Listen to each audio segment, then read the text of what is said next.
Salut à tous les amis, c'est Cliol, comment allez-vous? Moi ça va super bien. Aujourd'hui on se retrouve pour une nouvelle vidéo lecture.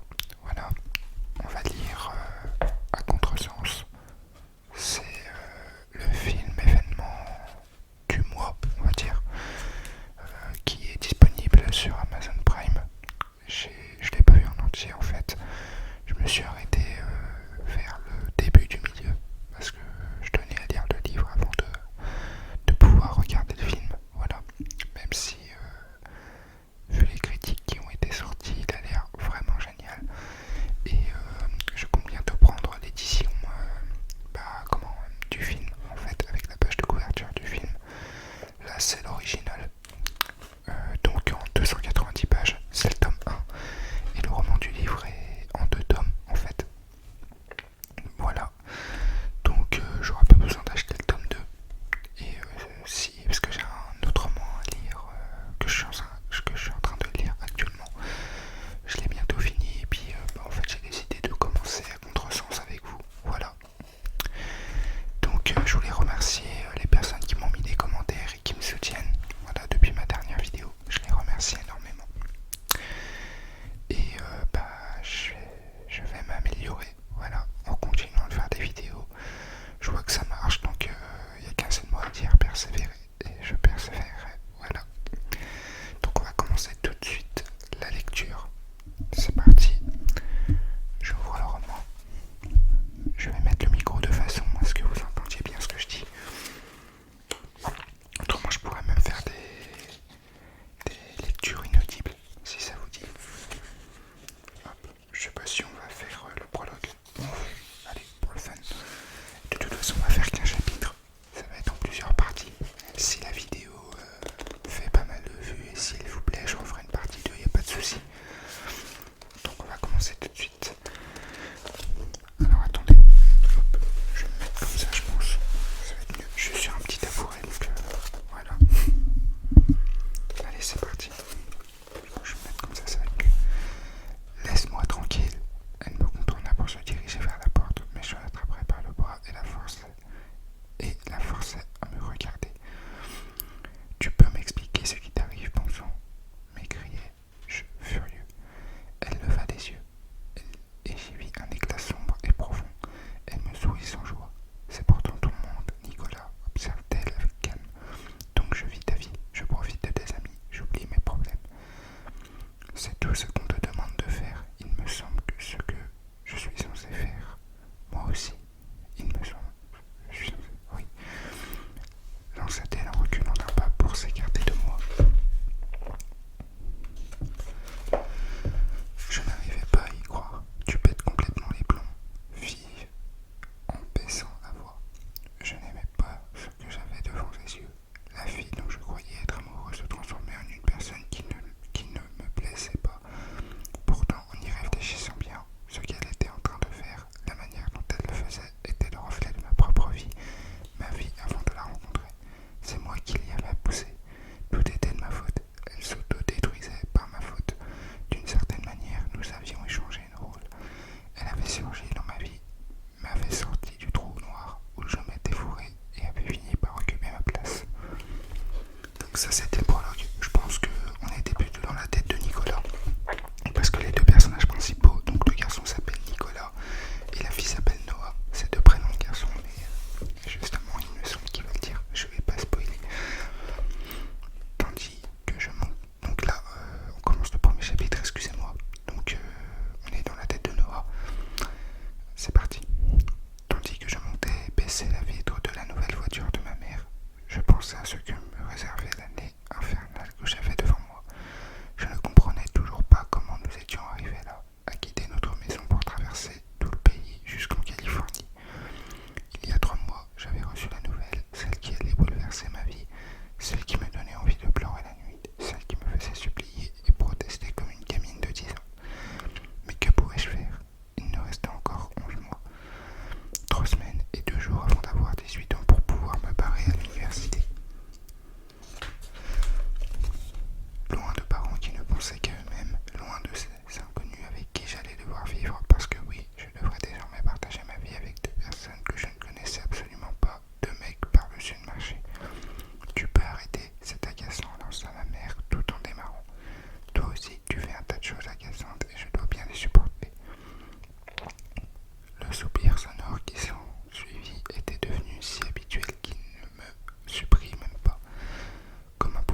tu réalises que c'est ma dernière année de lycée, que c'est là-bas que j'ai toutes mes amies, mon copain, mon travail, mon équipe, toute ma vie, maman, lui criai-je en m'efforçant de retenir mes larmes.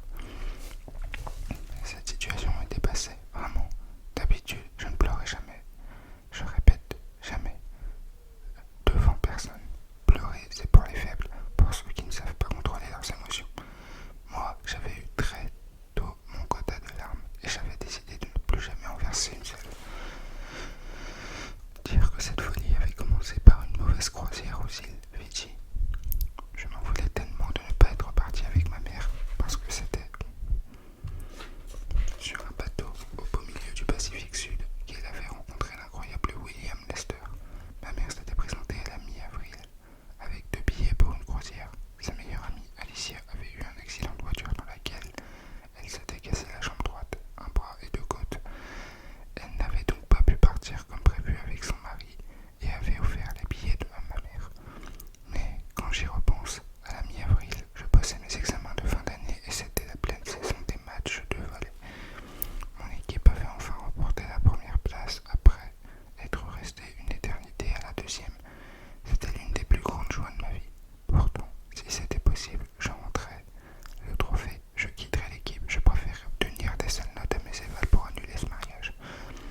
juste que ma position concernant ce bouleversement dans nos vies soit bien claire.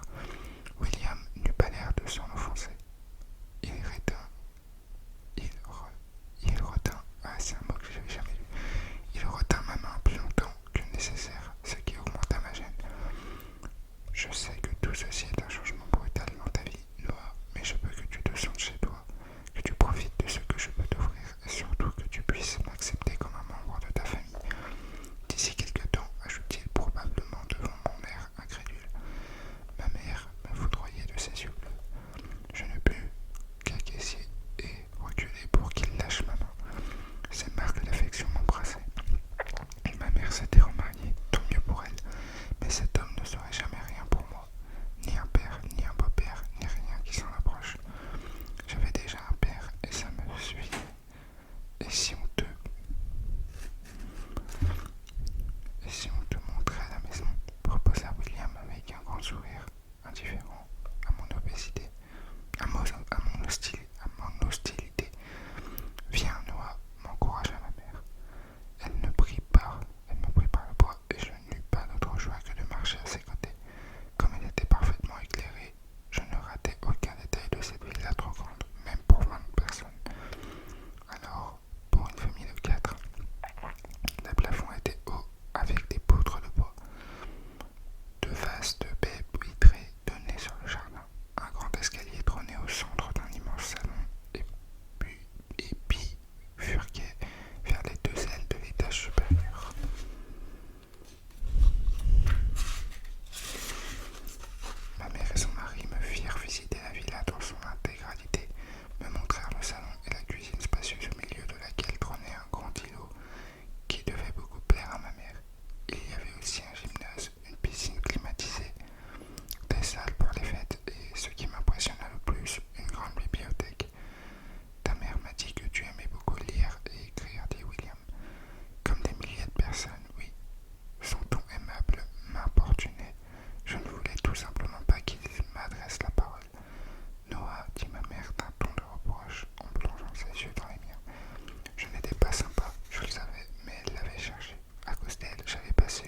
sèche-cheveux.